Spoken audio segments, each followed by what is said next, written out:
That's pretty good flooding. I don't recall seeing it to this level in the 5 years I've been here. Mother Nature, she's powerful. Roadways, you see them here, turning into absolute rivers in Granite Falls, Washington, as 3 large storms barrel towards the West Coast. I'm Ellison Barber in for Gadi Schwartz, and this is Stay Tuned Now.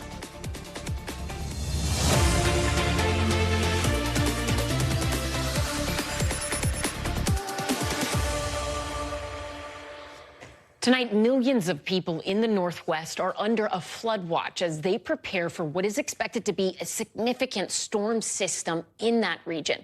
But people in parts of Washington state, they are already dealing with the effects. Garages there becoming submerged as heavy rain falls. The Stillaguamish River, which is just north of Seattle, it reached a record high of over 21 feet this afternoon, according to the National Weather Service. Firefighters have already evacuated the rural community of Savannah, Washington. That's because of intense flooding. But it is not just rivers overflowing. There was also a landslide in Seattle today. It forced Amtrak to suspend all train service between Portland and Seattle until Thursday. The Red Cross in Washington state, they are working to quickly open shelters for anyone displaced by the flood. NBC News correspondent Miguel Almaguer is on the ground in Washington. Rivers are raging and rising. A mudslide has actually covered a local section of the Amtrak's in this area, and one small community has been cut off by rising floodwaters. The threat far from over. A powerful, unrelenting torrent is tonight cascading across communities outside Seattle. Dangerous walls of water fueled by days of drenching rain, leaving some 9 million people across the region under flood alerts. With 5 rivers threatening to burst their banks, homes, cars, and roads are already partially submerged. If it's a couple inches or a full foot of water or anything in between, it's a very dangerous situation. As 3 major storms barrel down on the Pacific Northwest, tonight a Pineapple Express, a warm flow of moisture from Hawaii, is already dousing the region. The conveyor belt of steady rain, setting a record in Seattle Monday, could dump up to 8 inches this week, wreaking havoc on the region.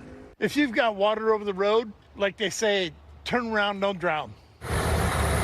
With rescue crews on high alert and accidents piling up, tonight these waterlogged communities are bracing for yet another round of rain. A region on the brink of disaster as the water continues to rise. The good news, after all of this rainfall stops, the rivers behind me should slowly start to recede. The question will be, will they burst their banks and threaten communities all across this region? Back to you. Miguel, thank you. Let's bring in NBC News meteorologist Bill Cairns to tell us more about where these storms are headed. Bill, today was a rough day for people in places like Seattle and Portland, but is the worst still to come? In some areas, the rivers are still going to crest tomorrow. In a few spots where the one just hit its all-time record, the Stillaguamish, that one is now starting to recede already. So it just depends on where you are located. The heaviest rainfall is now Seattle southwards. You notice north of Seattle, we're getting a little bit more of a break from the rain. If we look at our river gauges, these are the major river flooding that we have here, these purple ones. This is where the Skagit River, we're going to see that cresting early tomorrow. And then the one we just mentioned, the Stillaguamish, that's the one that just set the record. But all of these rivers south where it's still pouring, plus it's warm, you have to remember, so we're getting that snow melt on top of it. So you get the snow melt, you get the rainfall, plus it rained last weekend, so the rivers were already high. So that's why we have all of these issues going on, and that's why we have 9 million people included in this. And if we look at all of these counties here, these are all the flash flood warnings that we have. You can pretty much picture where the rivers are flowing as they head out of the Cascades, and now we're seeing new ones heading up, Ellison, in other southern portions of Washington State, Oregon probably tomorrow too.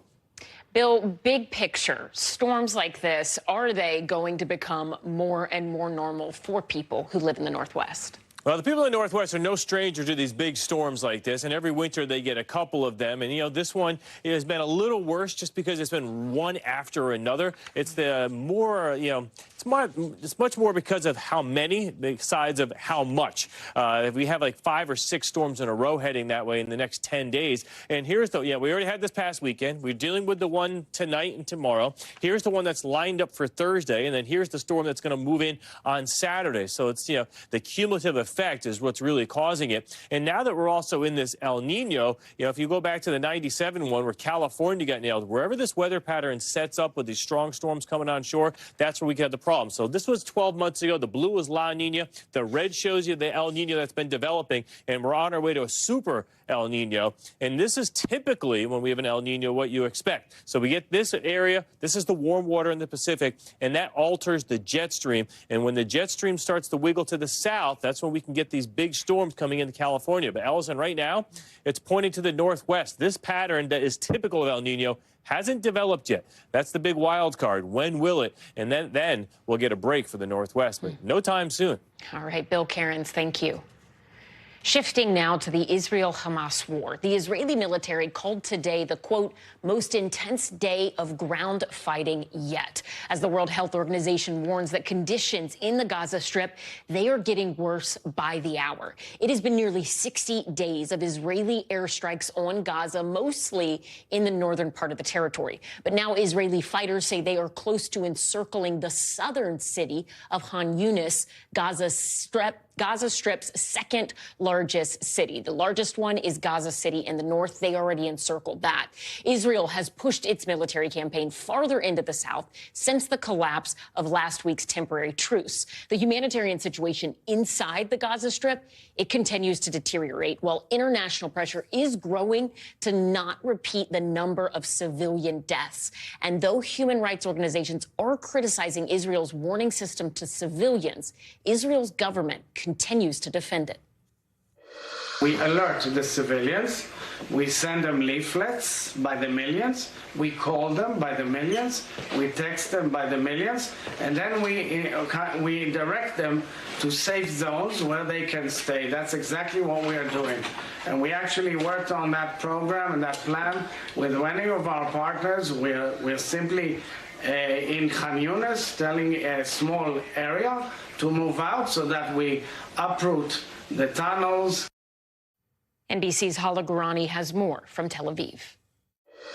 One of the most intense days of fighting as the Israeli military continues its push south in the Gaza Strip, with boots on the ground in Khan Yunis, one of the largest cities in the Gaza Strip, and encircling the Jabalia refugee camp in the north, using aerial bombardments, helicopter gunship bombardments, tank shelling, as well as ground troops that are, according to reports, engaging in some direct battles with Hamas militants inside of the Strip. This is creating an even bigger humanitarian catastrophe, according to humanitarian organizations on the ground that are saying that this is just the beginning of what might become a much more difficult situation, as more than 2 million Gazans have been crowded into the southern part of the Strip. We understand, according to the UN, that 600,000 people are under evacuation orders by the Israeli military in the south. 255,000 of them have already been displaced at least once. This is putting tremendous strain on the infrastructure, and there are shortages of medicine, of water, and very little medical help available to those who are wounded and even those who need basic medical care. Meantime, very few of the trucks that have been that are needed, certainly a drop in the ocean, according to aid organizations, are making it into the Gaza Strip from the Rafah border. Certainly much less aid than was getting in during the 7-day truce. All of that against the backdrop of negotiations that have broken down, with little hope at this stage that they will start up again.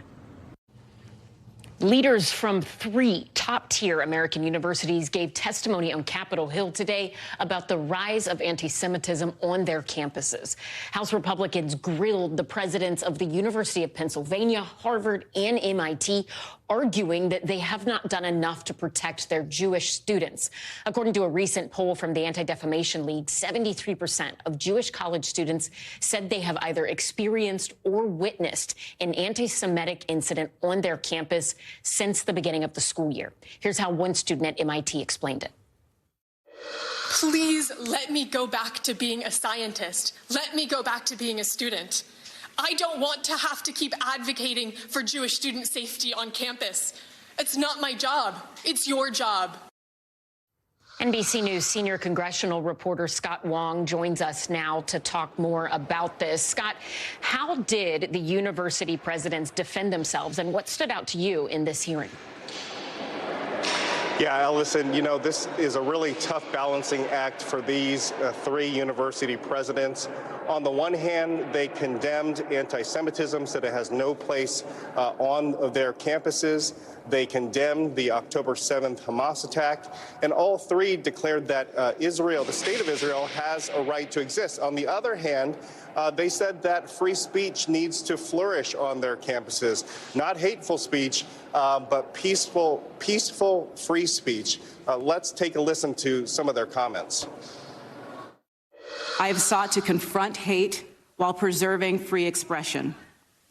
This is difficult work, and I know that I have not always gotten it right. I have condemned anti-Semitism publicly, regularly, and in the strongest possible terms. As an American, as a Jew, and as a human being, I abhor anti-Semitism. And so you heard directly from those university presidents as they are wrestling with this issue. They wrestled with this issue in today's hearing. They will continue to wrestle with this issue going forward as they deal with it on their campuses. Scott, do we know why these three specific schools were the only ones that appeared at this hearing? Did the discussion, the questions go beyond just these three campuses, or was it hyper-focused on just University of Pennsylvania, Harvard, and MIT? Sure. You know, each of these campuses has seen incidents, confrontations, pro-Palestinian protests, controversies that have bubbled up on their university campuses that have embroiled and gotten the presidents themselves in some hot water. But I just spoke to Tim Walberg of Michigan. He sat in on this hearing. He's a member of that House Education Committee. He said, look, this could have been the University of Michigan or Michigan State University or any university across the country. All of these universities are wrestling with this same issue. Allison? Scott, can I ask you quickly before we let you go, what happens next? There are a lot of people who also would like to see Congress, Capitol Hill, take a look at the rise in anti-Muslim and Islamophobic rhetoric that has been seen on college campuses as well. One, what is the goal of a hearing like this? How do they make changes or get a college to make changes to deal with the rise in anti-Semitism? And also, are they going to look a little closer at what people have been reporting in terms of Islamophobia on college campuses?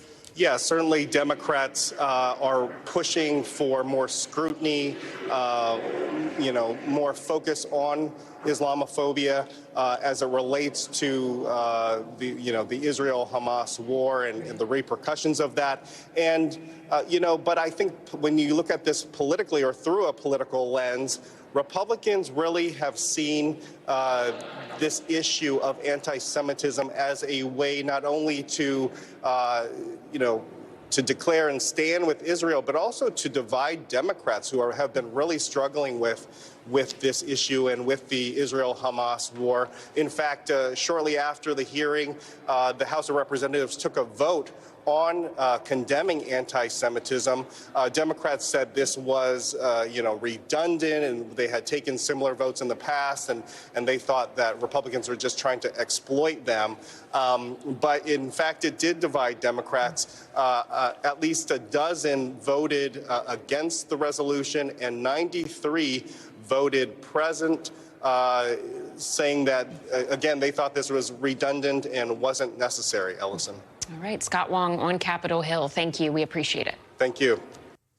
Don't go anywhere because we are just getting started. In tonight's Future of Everything, if you can't decide what gifts to buy this holiday season, just let AI do it for you. We'll show you how that works. Plus, a house in Virginia went up in flames right as police were trying to execute a search warrant. And a tiny piece of plastic is making guns much deadlier. So what's being done to keep them off the streets? The amount of bullets that he was able to fire off in a matter of 10 seconds, as opposed to only pulling the trigger once, and having to reload and doing it again. My dad could have probably gotten out of the way. He probably could have moved.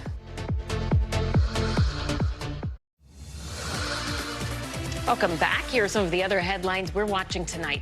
On Capitol Hill, FBI Director Christopher Wray urged a Senate committee to renew the federal government's authority to conduct surveillance without a warrant outside of the United States. The surveillance powers currently in place are set to expire at the end of the month.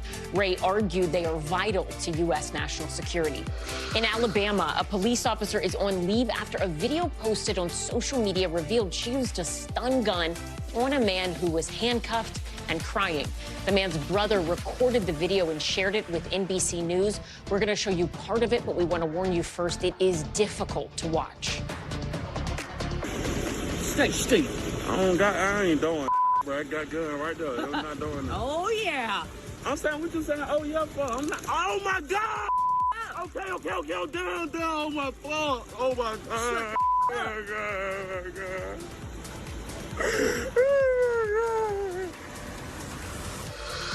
And legal issues for former President Trump continue to mount. In Colorado, oral arguments are set to begin tomorrow in an appeal as to whether he can remain on the presidential ballot there next year. A group of voters filed the lawsuit alleging that his participation in the January 6th Capitol riots should disqualify him. The popular food chain Panera is facing a second lawsuit after its drink, charged lemonade, reportedly caused a second customer's death. The lawsuit alleges a 46-year-old man from Florida suffered a cardiac event shortly after drinking 3 of those drinks. Panera says his death was not caused by its products. This all comes just 2 months after the parents of a 21-year-old college student filed a similar lawsuit against Panera. And new details have come to light about those 4 gold bars found in the home of New Jersey Senator Bob Menendez. 10 years ago, a New Jersey businessman said 22 gold bars were stolen from his home in the middle of the night. Now, an NBC New York investigation reveals that the serial numbers of the stolen gold bars match the 4 recovered at Senator Menendez's Clifton home. Now to that massive house explosion last night that rocked a neighborhood in Arlington, Virginia. Tom Costello joins us from what is left of that home. Yeah, good day. So police have cordoned off several blocks around this house that just absolutely went up in a massive, enormous ball of flame. And as you would expect, it shattered nearby glass windows. The bottom line is police say they were here because somebody was firing a flare gun from the house in the hours before this house exploded. They believe a single person was inside at the time. Amazingly, nobody outside the house was injured.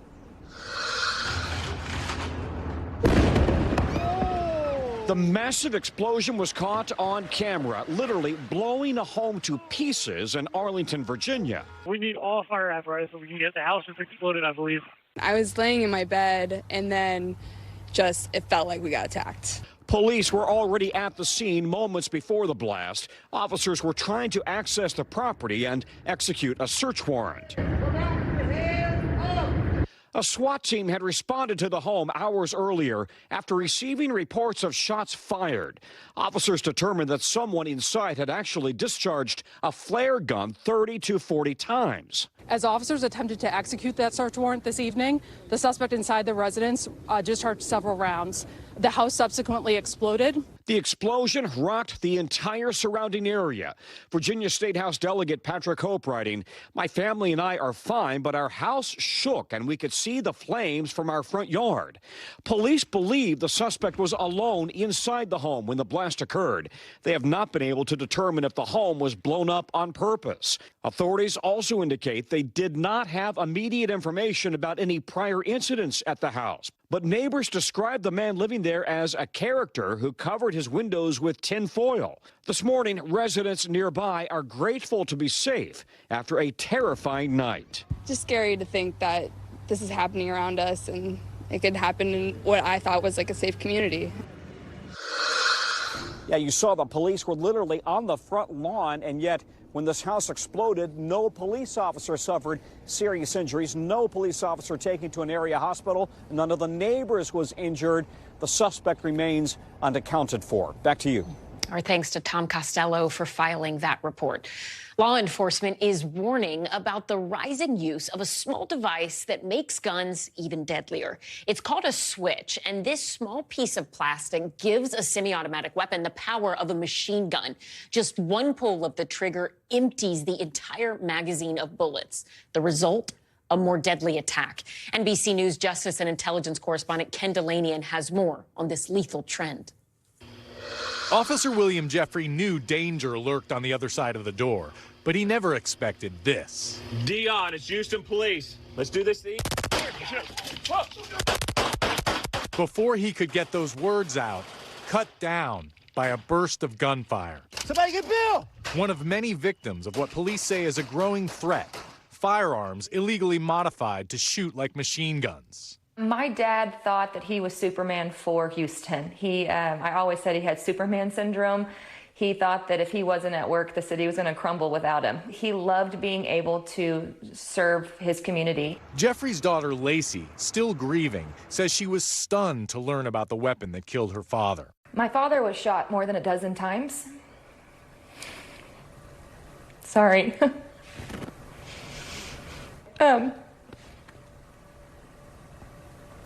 The amount of bullets that he was able to fire off in a matter of 10 seconds, as opposed to only pulling the trigger once, and having to reload and doing it again. My dad could have probably gotten out of the way. He probably could have moved. But he didn't have a chance because of the rapid fire. He didn't stand a chance. From his perch at the head of the Bureau of Alcohol, Tobacco, and Firearms, special agents, former federal prosecutor Stephen Dettelbach is the chief enforcer of the nation's gun laws. Now, machine guns have been against the law in the United States, new machine guns, since 1934, the days of Al Capone and the Tommy gun. But we're seeing them all over the place. Dettelbach invited us to a law enforcement gun range in Washington, D.C. to see how easily legal guns can be illegally modified and how dangerous those modified guns can be. This is an example of a drop-in auto series, a machine gun conversion device. It looks like a small piece of plastic. It's deadly. The reason why is it just drops right into an AR and makes a lethal weapon. All you have to do is open up the AR, drop it in the appropriate place, close it, and you have an item that can kill scores of people in a second. And people are buying these online, they're buying these from overseas. They're buying these online, they're buying these from overseas, they're 3D printing them. Here's a standard handgun, one round fired for every pull of the trigger. Here's that same gun, illegally modified. Similar devices modify assault rifles like the AR-15. I talked to state and local police chiefs, sheriffs, our partners in federal law enforcement. They tell me to a person, it's raining switches. Earlier this year, police in Pennsylvania were chasing a suspect. Watch that corner. Who had just killed a local police chief when he opened fire using a modified Glock. Police killed the assailant in a shootout. Get on the ground, let me see your hands!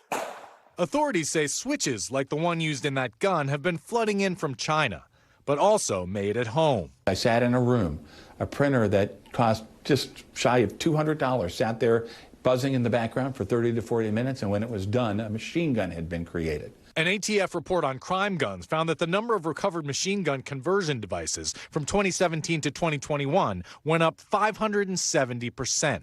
He was more than just a cop. My dad was a great man. Lacey Jeffrey, who used to get rides in her father's squad car, is among those pushing for tougher penalties for criminals who sell and use modification devices. And if we can just harshen the punishments for these criminals that are getting caught with them and keep them behind bars longer, I feel like it's extremely important, and it would be very helpful for our communities. Ken Delanian, thank you. Coming up, we are learning more about Jamie Foxx's health care. The actor is speaking out publicly for the first time since a mysterious illness put him in the hospital. But first, you gotta see this. Yes, that's a box truck dangling off of a bridge in Dallas. Fire rescue was able to save a man from that truck as it was hanging in the air. They had to put the driver in a harness to lift him to safety. The truck was successfully removed a few hours later. We still don't know how the crash initially happened, but amazingly, everyone is okay. We'll be right back. Welcome back. Here are some of the stories happening out west that we're following. It looks like SAG-AFTRA members were just wrapping up several weeks of voting on the tentative deal that ended the actors' strike. But some concerns over the use of artificial intelligence had some members pushing for a no vote. They say the, quote, consent and compensation guardrails on the use of AI do not go far enough. It's not immediately known when results of the voting will be released. And back to our top story this hour, those devastating floods on the West Coast. The Coast Guard rescued 5 people from floodwaters in Washington state today. Look at this video. A call actually went out requesting helicopter support for 4 people trapped inside of their home. Once those people were airlifted out to safety, the helicopter was almost immediately called to another rescue, this one for a person trapped by floodwaters. Amazingly, all 5 people are said to be safe in stable condition. And in Northern California, a real-life Grinch tried to be a sly one, but was caught on surveillance video stealing a Christmas tree tied to the roof of someone else's car. Not cool, guys. It happened last week at a shopping center in broad daylight. Police were not able to recover the stolen tree. Jamie Foxx made his first public appearance since being hospitalized earlier this year for an unknown illness. He spoke at the Critics' Choice Association just last night and became emotional when he talked about how at one point he could not walk. I've been through something. I've been through some things. You know, it's crazy. I couldn't do that 6 months ago. I couldn't actually walk to...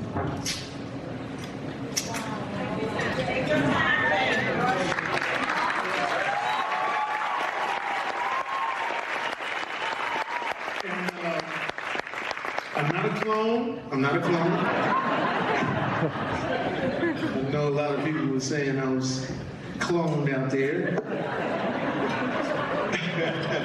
Boy, y'all ain't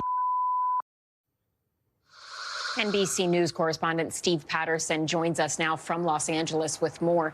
Steve, what can you tell us about last night's appearance and in terms of Jamie Foxx's condition, the illness that he had and how he's doing today? Did he say anything about that? There had been some hesitancy in the past to get into details about his health, which anyone has that right to not talk about it.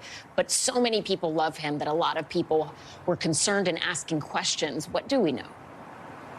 Yeah, well, I think, first of all, you can glean a lot from just looking at that clip you just played. I was trying to keep from smiling before going on to talk to you. I mean, he was just uproariously funny, gregarious, held a crowd, really enjoyed being on stage. This was like full-on Jamie Foxx. And I think a lot of people, first of all, we didn't know he was going to go up and accept that award. We thought maybe that was something he might do either from home or through a video.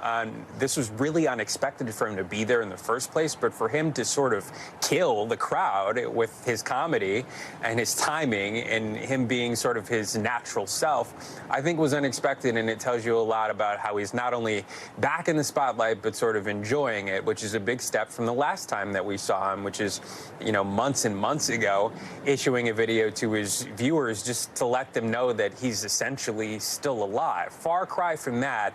But to answer your question about any real solid medical updates, it just simply doesn't exist. Whatever this mystery illness or condition was, it has remained disclosed between him, his family, family and his doctors. He has not said or hinted about what it could be whatsoever. Of course, there's a lot of speculation. We won't talk about it here, but it runs the gamut, and I think it tells you about how tight and how locked his inner circle has been on whatever it is that ailed him. But back to that video that he released, he was sick, went into the hospital in April, and then released a video in July just letting people know, again, that he's actually alive and saying that he's just getting over this.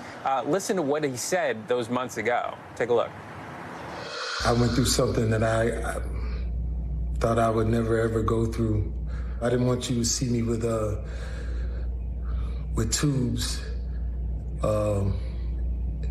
running out of me and trying to figure out if I was going to make it through. And, it was so good at the time to see him saying anything on camera at any point in those few months following that diagnosis or whatever happened at the hospital. And certainly good to see that video. But it is a far cry. You can see just the look on his face, the complexion in his skin, how that compares to what we saw last night. It is miles different, and I think a really good sign if you're a Jamie Foxx fan or just hoping he gets better. Yeah. Allison? Steve, there is another headline as it relates to Jamie Foxx that we have to talk about here as well. You said that his appearance at this Critics Association, it was unexpected. Is there anything in terms of the timing of his appearance that stands out to you? I know he is facing some serious sexual assault allegations right now as well. What's going on with that? There's one in particular that was filed in New York from 2015. A woman, a Jane Doe, alleges that Jamie Foxx was at a rooftop bar in New York, that there was a sexual assault and battery, including a groping, pretty forceful behavior from a man that was reported to be drunk. Obviously that allegation is still being litigated. Jamie's team has fought that allegation, and certainly they have released a statement to say that this is in no way true. But if you're asking about the timing, I mean, it works out to be great PR, because if you Google Jamie Foxx before last night, you would have been able to find this allegation and several other things that he maybe has not done the right way in the past few weeks. If you Google Jamie Foxx after last night, all you would see is this event, because it was such a huge event to see this man recovered so well, that it would come off as a stroke of sort of master genius PR. That is not to say that there is that connection, that has been made, but I think suffice to say it would be wrong not to draw that connection as well, just to say that, look, there's a possibility that these things are linked, and certainly it worked out in his favor, Allison. All right. Steve Patterson in LA, thank you very much. A potential game-changing proposal for college athletics. The president of the NCAA is calling for the creation of a new subdivision at the highest levels of competition where players will get paid. This proposal for compensation appears to be for Division I's highest resourced schools. The money would come from a trust fund and name, image, and likeness licensing agreements. Those are known as NILs. So what does this mean going forward for college athletics? If you ask NCAA President Charlie Baker, the answer is a more equitable system. Here he is earlier this year talking about what he sees as those shortcomings.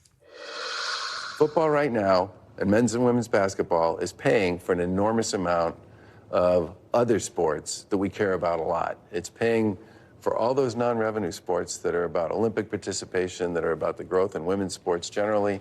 And so for us, again, we got to figure out what the framework is that makes it possible for everybody to live together. NBC Sports host and reporter Corey Robinson joins me now to discuss. So, Corey, explain for us how this would work. How is this different from those current NIL rules, which already allow some student athletes to get paid? We're finally here. You have no idea how long it's been. Like, they've been throwing around this trust fund idea for years and years and years. So NIL is basically a marketing deal, right? So it's, Ellison, I want you to come, promote my product, and I'll pay you either in product or cash. Now, this is talking about actually the student athletes are employees now.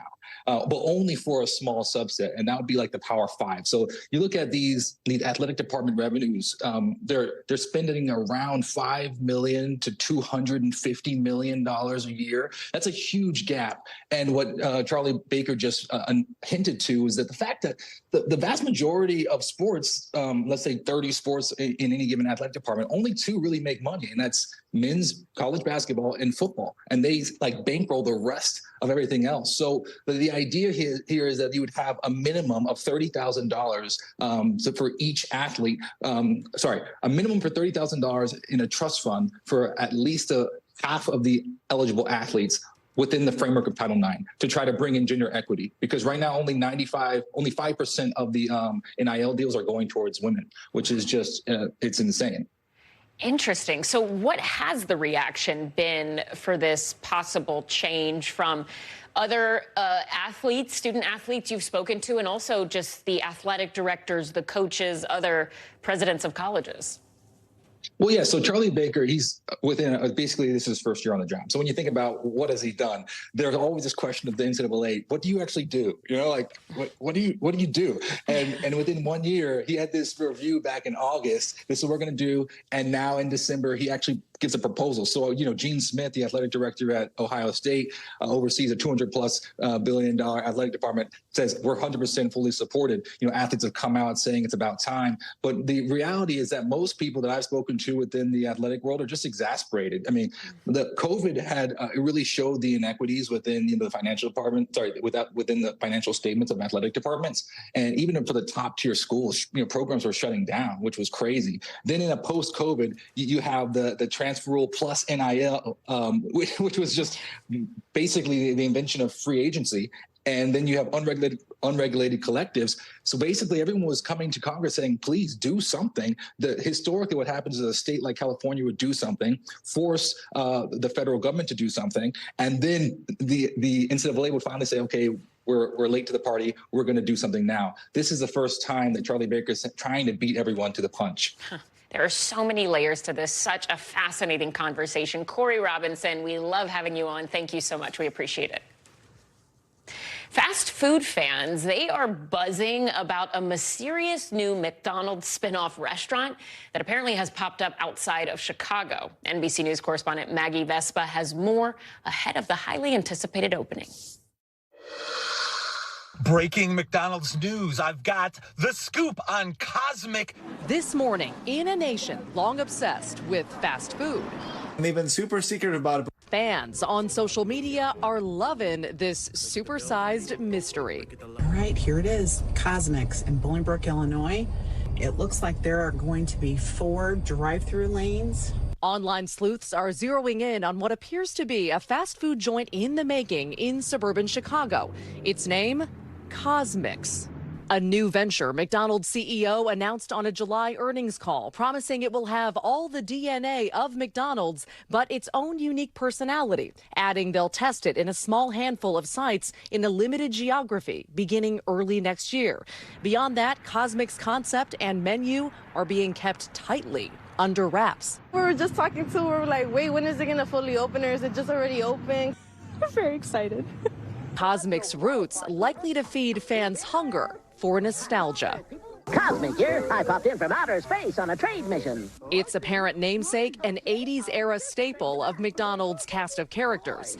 Its timing marking an interesting era for America's so-called fast food wars. New data shows as of October, sales for fast food restaurants were up almost 2% compared to last year, despite a drop in customers. So how are restaurants keeping sales high?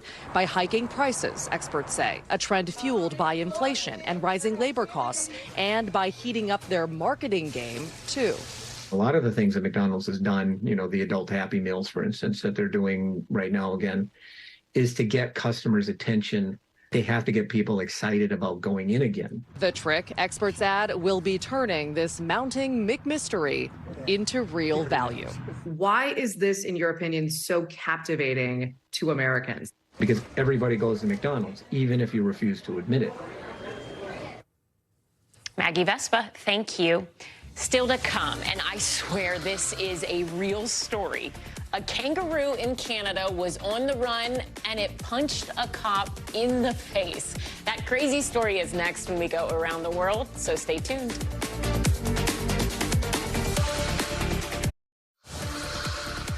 Welcome back. Let's take a quick look around the world. At least a dozen people are dead after a cyclone made landfall in the southeast coast of India today.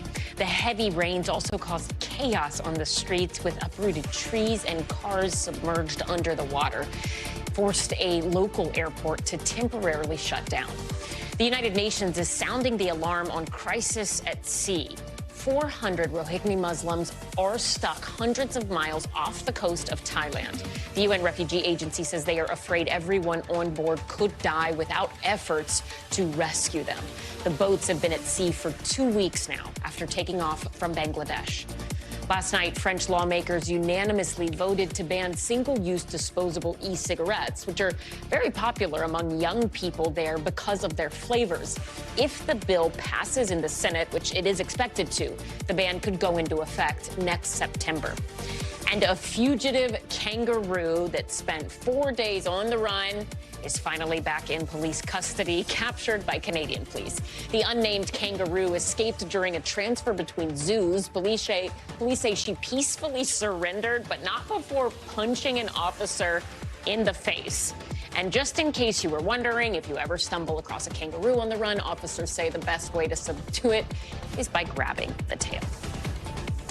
New Speaker, new rules. Today, Republicans in the House made it clear further funding for the war in Ukraine will be dependent on what Speaker Mike Johnson called a, quote, transformative change to our nation's border security laws. NBC's chief White House correspondent Peter Alexander has this report. Allison, good evening to you. Tonight, amid relentless Russian attacks on Ukraine, one of President Biden's biggest foreign policy priorities really is now in peril. Today, the Ukrainian President Zelensky's top aide warned without more American aid, Ukraine is at risk of losing the war. President Biden, as you know, has called for one giant aid package here, more than $100 billion in aid for Ukraine and Israel and border security. The White House budget director, she delivered her own dire warning, telling congressional leaders in a letter that if lawmakers do not approve new funding for Ukraine by the end of the year, the end of this month, it'll, in her words, kneecap Ukraine on the battlefield. She says Ukraine is running out of money and out of time. But there has been a fierce debate over that funding on Capitol Hill. House Republicans insisting on more accountability for American funds already sent to Ukraine.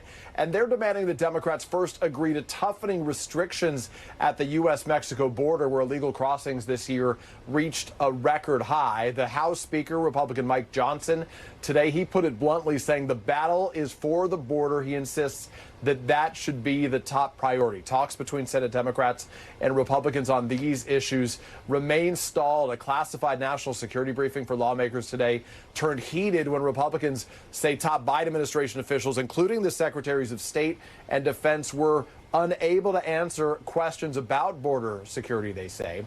Meanwhile, also on the Hill, a dramatic reversal after months of single-handedly blocking more than 400 military promotions for some of the country's highest-ranking officers. Alabama Republican Senator Tommy Tuberville is now backing down, abruptly lifting his hold on nearly all of them. Tuberville, as you have been watching, had been facing bipartisan backlash for holding up the nominations for 10 months in protest of the Defense Department's policy that allows service members to be reimbursed for travel costs related to getting an abortion. Late tonight, Ellison, the Senate quickly confirmed about 425 military promotions, and President Biden blasted Tuberville's blockade as, quote, pointless. Ellison? NBC's Peter Alexander at the White House. Thank you. Before we go, it is time for the future of everything. You don't know what to get loved ones for the holidays? Me neither. Luckily, AI is here to help all of us, and NBC's Vicki Nguyen already tested it out. That is next, so stay tuned.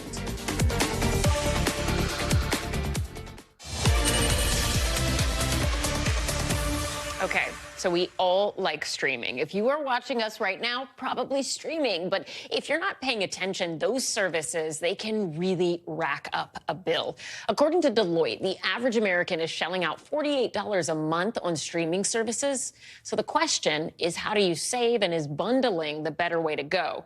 NBC News senior business correspondent Christine Romans has more.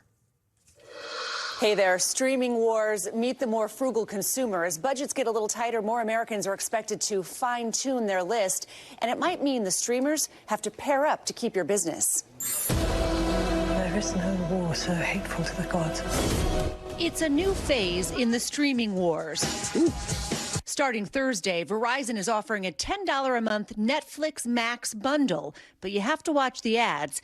It's a 40% discount from buying them separately. Apple TV and Paramount Plus reportedly exploring a bundle of their own. The police are considering this a missing person investigation. Robert, why are these services who are competitors, why do you think they're bundling now? All these services are responding to more and more disgruntled customers who don't like how much it's costing. If enemies have to come together to make customers come to both of them more efficiently, then those enemies will do just that. I'm getting real sick and tired of getting a new email every 2 to 3 business days about one of these streaming platforms raising their prices. The typical consumer on average pays for 3 services a month. Nearly 1 in 10 people have 5 or more.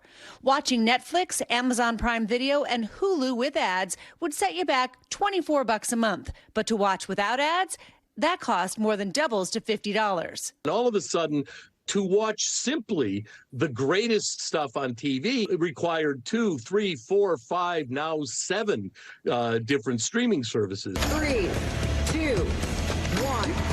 After a furious pace of new shows, many are bracing for a slowdown as filming starts back in the wake of the Hollywood strikes, just as viewers are pulling back a little.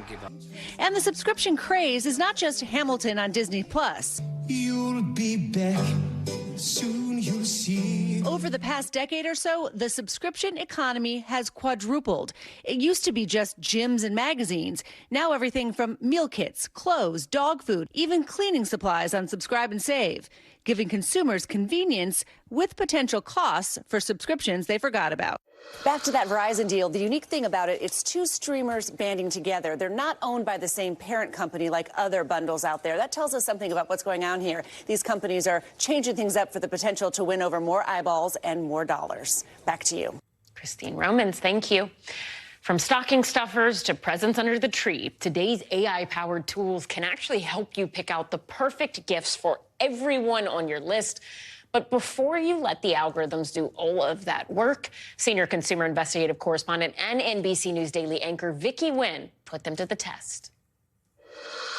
On Bard, on Bing, on ChatGPT, all finding gifts for under the tree. These free platforms can track down a product with just a simple description or even a photo. Becoming Santa's newest helper as retailers expect record holiday spending. It's really just a great thought starter, and it's so fast, there's really no reason not to use it. Angela Zutavern, head of artificial intelligence at consulting firm Alex Partners, says AI can generate gift ideas and help unwrap the best deals. What are good prompts to enter into AI so it can be effective? I like to start my shopping by typing into the prompt, act as my shopping assistant. I also ask it to compare prices and to provide links to websites where I can actually make the purchase. Here in the AI lab, we're able to... In an exclusive study for NBC News, Angela and her team collected 10 million historical data points across retailers, including Amazon, Macy's, Target, and Walmart. Angela says AI predicts in early December, Target will mark down apparel, specifically baby shoes and clothes, between 30 and 50%. And Amazon will slash the price of this KitchenAid stand mixer by at least $50. As for toys, Sundays typically have the most deals, but the best time to buy, 6 days before Christmas. We're used to hearing the words dynamic pricing when it comes to airfare or hotel or rental cars, but does that happen with gifts and merchandise during the holidays too?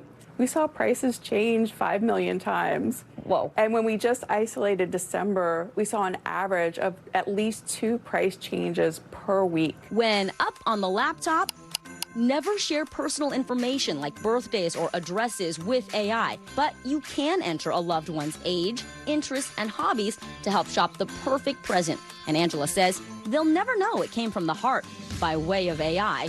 Or will they?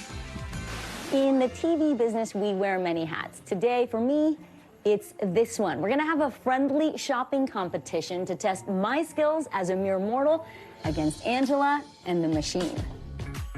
The challenge: in 3 minutes or less, find a gift under $40 for each Today Show anchor. Sounds easy enough considering I know them and Angela doesn't, but they are public figures, so it makes AI's job much easier.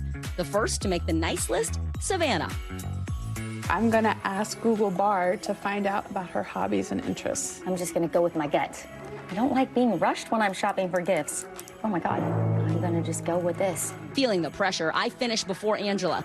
Okay, time's up. Who needs extra time when the AI somehow places her across the pond. Not so hot after all, huh? Huh? It's giving me UK websites. Once she finds a workaround, we keep shopping. I know Hoda is not a gift person. That's not her love language, so I don't want to get her stuff. But I think I've found something she will like. Oh, you're giving me a hint now. Consider that my gift to you. And soon, Angela gains a clear speed advantage. This $40 budget is really crimping my style when it comes to Alf. I'm getting faster as I practice with the AI. Yeah, I'm getting slower. Oh, dear. And with our final purchase, that's a wrap. For Savannah, we have a hand cream trio and a shawl. Hoda, a board game and cookies from New York's famous Levan Bakery. Al, an ascot and a book about an 18th century shipwreck. Who bought each gift? It's hard to say. Happy holidays to you and the anchors of today. AI or not, of course, it is the thought that counts. And by the way, what are the hot items for kids this year? According to Angela and her team's AI analysis of recent social media posts for toddlers, it's those magnetic drawing boards, Bluey and family figures, stepping stones, which help with coordination and balance. For kids ages 4 to 8, Squishmallows, Barbies, and Legos. And for preteens, MetaQuest 2 VR headsets, the Nintendo Switch. Those are the hot items. Guys, back to you. Vicky Wynn, thank you.